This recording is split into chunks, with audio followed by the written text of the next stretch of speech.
August the 28th. Job 28:1 through 30:31. Men know how to mine silver and refine gold, to dig iron from the earth and melt copper from stone. Men know how to put light into darkness so that a mine shaft can be sunk into the earth and the earth searched and its deep secrets explored. Into the black rock shadowed by death, men descend on ropes swinging back and forth. Men know how to obtain food from the surface of the earth, while underneath there is fire. They know how to find sapphires and gold dust, treasures that no bird of prey can see, no eagle's eye observe, for they are deep within the mines. No wild animal has ever walked upon those treasures.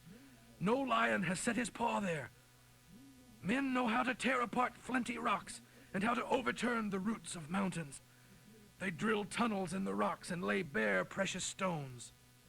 They dam up streams of water and pan the gold. But though men can do all these things, they don't know where to find wisdom and understanding. They not only don't know how to get it, but in fact, it is not to be found among the living. It's not here, the oceans say, and the seas reply, nor is it here. It cannot be bought for gold or silver, nor for all the gold of Ophir, or precious onyx stones or sapphires. Wisdom is far more valuable than gold and glass. It cannot be bought for jewels mounted in fine gold. Coral or crystal is worthless in trying to get it. Its price is far above rubies.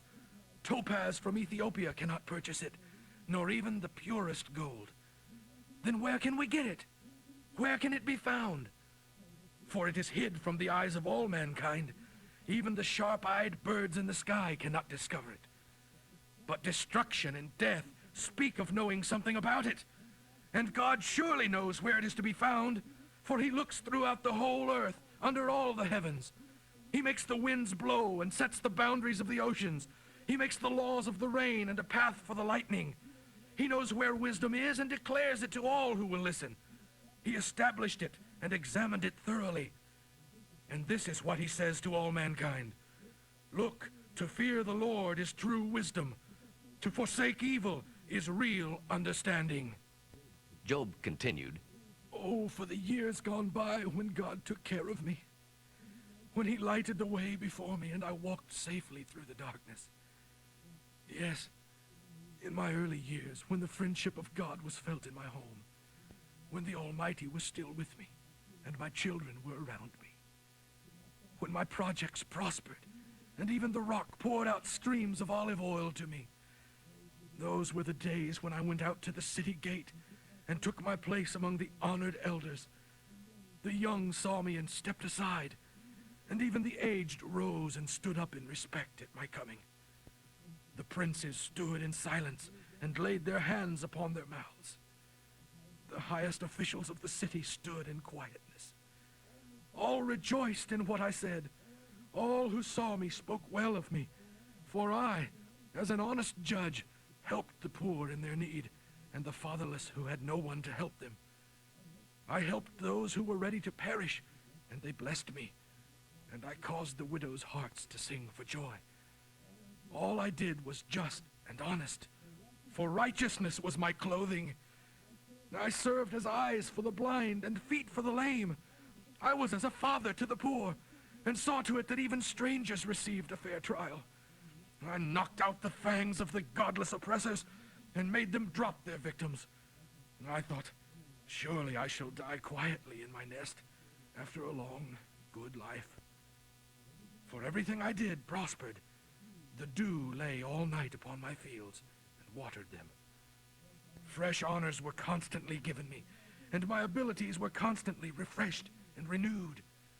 Everyone listened to me and valued my advice, and were silent until I spoke. And after I spoke, they spoke no more, for my counsel satisfied them. They longed for me to speak, as those in drought time long for rain. They waited eagerly with open mouths. When they were discouraged, I smiled, and that encouraged them and lightened their spirits. I told them what they should do, and corrected them as their chief, or as a king instructs his army, and as one who comforts those who mourn. But now those younger than I deride me. Young men whose fathers are less than my dogs. Oh, they have strong backs, all right, but they are useless, stupid fools. They are gaunt with famine, and have been cast out into deserts and the wastelands, desolate and gloomy. They eat roots and leaves, having been driven from civilization. Men shouted after them as after thieves. So now they live in frightening ravines and in caves and among the rocks. They sound like animals among the bushes, huddling together for shelter beneath the nettles. These sons of theirs have also turned out to be fools. Yes, children of no name, outcasts of civilization.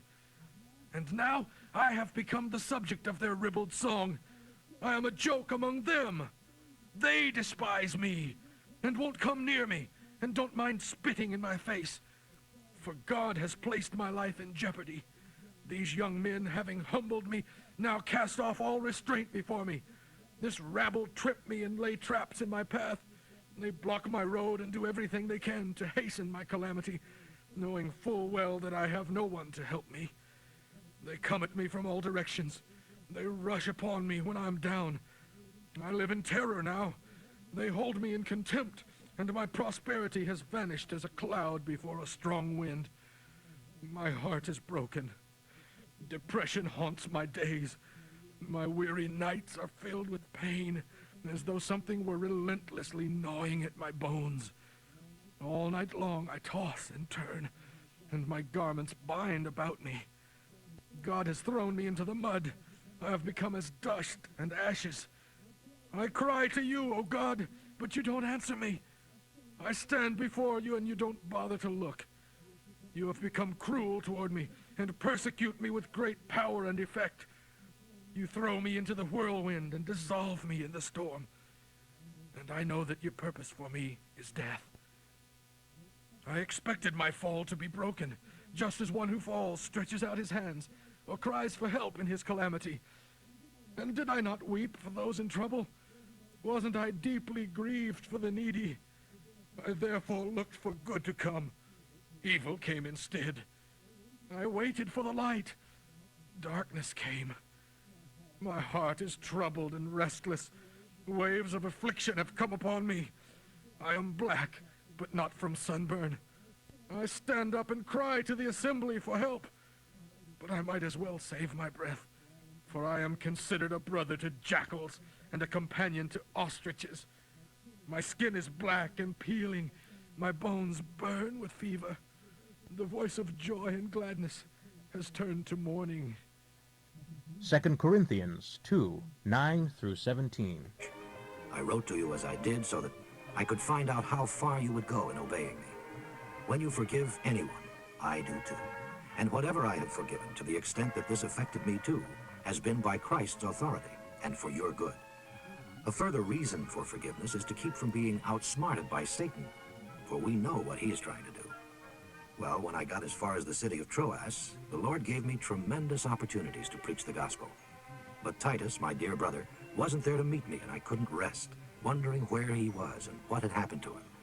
So I said goodbye and went right on to Macedonia to try to find him. But thanks be to God, for through what Christ has done, he has triumphed over us, so that now wherever we go, he uses us to tell others about the Lord and to spread the gospel like a sweet perfume.